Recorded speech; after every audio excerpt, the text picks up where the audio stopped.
రాష్ట్ర మంత్రి మాజీ తెలుగుదేశం అధ్యక్షుడు అచ్చెన్నాయుడు గారు చెప్తుంది, ఆడవారికి నెలకి 1500, సంవత్సరానికి 18,000 ఇస్తానని ఎలక్షన్ ముందు చంద్రబాబు నాయుడు గారు ఇచ్చిన వాగ్దానం.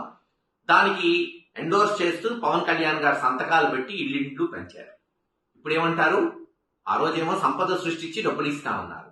ఇప్పుడేమో అది ఇవ్వాలంటే ఆంధ్ర రాష్ట్రాన్ని అమ్మాలంట. అప్పుడు తెలీదా ఈ అబద్ధాలు ఆడుతున్నప్పుడు? లేదు, ఇప్పుడు మోసం చేయాలి కాబట్టి ప్రజల్ని ఏది తోచిందో అది చెప్తున్నారు. కేవలం ఈ పథకమే కాదు, మీరు 20 లక్షల ఉద్యోగాలు ఇస్తా అన్నారు, ఇచ్చే వరకు 3,000 నిరుద్యోగ వృత్తి ఇస్తా అన్నారు, దానికి దిక్కు లేదు. గ్యాస్ కి రైతీలు ఇస్తా ఉన్నారు, గ్యాస్ కొట్టారు, చివరికి రైతీ మటుకు లేదు ఇప్పటి వరకు. అన్నదాత సుఖీభావ పేరు మార్చారు, సంవత్సరానికి 20,000 ఇస్తా అన్నారు, గత సంవత్సరం ఎగ్గొట్టారు, ఈ సంవత్సరం ఇప్పటి వరకు అతీగతి లేదు. పొలాల్లో మరి పంటలు కూడా వేస్తున్నారు రైతులు.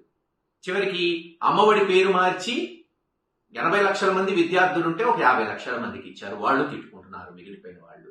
ఇది రాష్ట్ర పరిస్థితి చంద్రబాబు నాయుడు గారి నాయకత్వంలో. మరోసారి మోసం చేయడానికి చేస్తున్నారు, మరోసారి చేయడానికి సమాయత్తమయ్యారు. ఎలా? ఇచ్చిన వాగ్దానాలు తుమ్ములో తొక్కాలి, ప్రజల్ని మోసం చేయాలనే దాంట్లోనే ఈరోజు మంత్రులు, ముఖ్యమంత్రి నుంచి అన్ని చేసేశారు.